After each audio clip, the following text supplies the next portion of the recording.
part of that got cut off, but I'm not doing that. Okay. There's no excuse for lunging at your boss. No. Okay, let's move from this and go to something. Did you watch Dynamite at all? No. Did you hear about how the show ended? No. So, they ended basically with a cliffhanger. So, the beginning... Well, at some point of the show, Jay White and MJF had a deal. Basically, they have agreed to a title match at some point. Well, as the show was going off, 4 masked men attacked Jay White. But one of the masked men was wearing the devil's mask, making everyone believe it's MJF, which I don't think that's the route they were going here. I think they did that as a show. So, it was also revealed that Adam Cole was injured and was going to require surgery. A lot of people think that's a walk and that he's not actually injured and that he was the one underneath. I heard he broke his ankle somehow. Yeah, that's what they were trying to get people to believe anyway. There's some people that thinks it might be a walk, but the masked men that winded up attacking and laying out Jay White. So, we don't know who these 4 men is. For all we know, when they finally revealed, it doesn't even have to be the men that is currently under the man.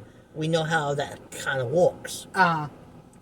Like, they could start a program 90 days before they actually debut. Mm-hmm.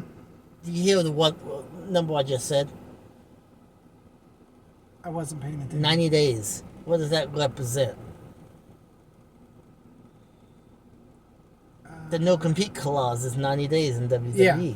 So they could technically be building to a debut, or it could be something completely different. Then a lot of people said maybe that was Edge. Not the one that is currently under the mask because it doesn't have the right body build. But maybe Edge is going to be bringing in a group when he comes in. I don't see Edge going. That's the thing. Even WWE thinks he's going. He ended his career against Sheamus. But can you honestly tell me the last 3 years that he was with WWE, that he was the rated R superstar, that he was able to do his creation as he saw fit? His feud with Randy, I can say, was not rated R. His promos were on. He was not hit the normal championship run rated R superstar. You can know. He's about 50 years old. What do you expect? He was watered down. That's the problem. Hey, Judgment Day was good until it was still a watered down version. If Edge would have had full control of that, you cannot tell me that wouldn't have been a lot better. Did Edge have full control of the rated R superstar when he... I'm pretty sure he had a lot more say than he does now. I mean, even now, Fox, every time The Rock was saying or having the audience saying something, I don't like the bad language myself, but I'd much rather hear that than hearing Fox trying to blurt it out and they are missing it and blurting out the word after. Well, I don't think Fox knew that was going to happen. They know The Rock. They should have flipped that. If they knew, you cannot tell me they did not know he was going to be there. I'm not. They may have known that he was going to be there, but just because he was there doesn't mean they knew his actions. You going to tell me that Fox is going to pay a couple $1 billion to have a program on their show without researching what that show is about? No. You mean to tell me that Fox should pay several $1 billion and not research it? Here's the thing. They knew what they were doing. They knew They knew the Brahma Bull. I mean, it's like, Come on, they knew. unless the guy was just so slow on the beeping. Nobody's that bad. Not even you. Who has a habit of putting his foot in his mouth. Which we all get ready to go in for the men's breakfast, or in this case, fellowship. Which I know I've stuck my foot in my mouth in this van. So that's the AEW. They're supposed to be a massive surprise, which that's what everyone's predicting, a massive surprise come tomorrow night. That could be Edge's debut because tonight at midnight he's free. He's technically free at 12:59 tonight. Well, 11:59. 11:59:59. His contract expires. I think he's signed, sealed, and delivered for AEW. I don't necessarily know if I agree that he might be the one under the mask. What would he have to gain by taking out Jay White? You know what that kind of reminds me of? When Edge and Christian dressed up as the Conquistadors. If you remember the full body suit. I think he's going to get involved doing the TNT title. But if you think about it, it makes sense for Edge if he is under the Devil's Mask, because when he was running Judgment Day, he was kind of like a cult. Okay, let's say it is him. Who did he bring in with him? Dolph Ziggler. That can't be unmasked for some odd days. His 30 days should be coming up, though. Dolph is on 90. He's the main roster guy.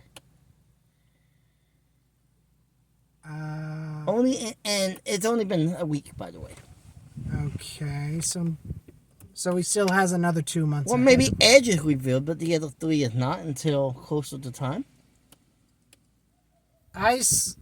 But would Dolph make a good follow at this stage of his career? Wouldn't he be better as a solo act? You make a good... Or do they do a type group like Impact did with Honor No More? Or Aces and Eights. No, I was thinking more of Honor No More. Basically, when Ring of Honor was thinking of shutting down, and they actually did before Tony Bottom, they was a group of 4 to 5 that were basically former Ring of Honor guys that was teed off because Honor is no longer with us. And they made a good storyline about it. I personally liked Aces and Eights. Now, Shelton Benjamin, I can see being one of the members because he makes a good... He's a 90-day, though. He is, but he can't... Doesn't mean he can't be the one that eventually is revealed. Bring in Charlie Haas with him.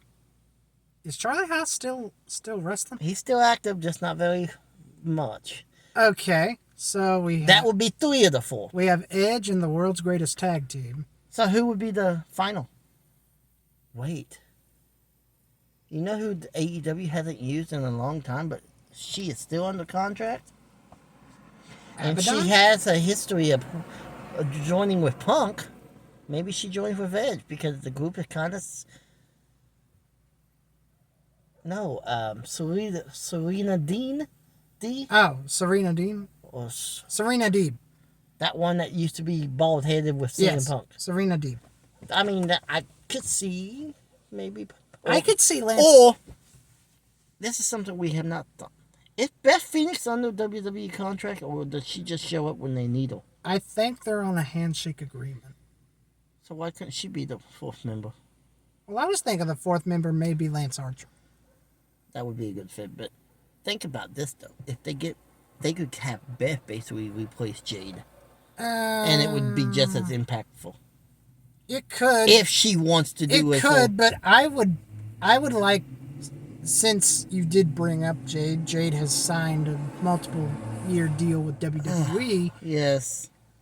And apparently this was her plan from day one. So she basically used AEW to get... Then what was the entire point? Spotlighted. To get spot.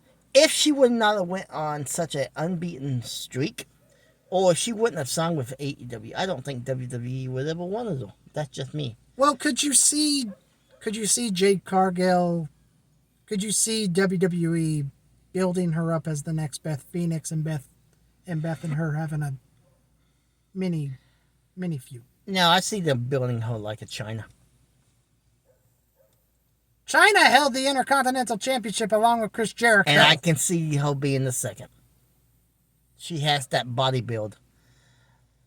I don't think she's coming in as a bodyguard. I don't see that. So you don't see her as like a Test type. Because that's how Test got his start, was bodyguard. Okay, so let's switch to Impact real quick. Don't have much I want to go over on Impact. Well, I guess this is going to end the video. Thank you very much. I got to check this phone call.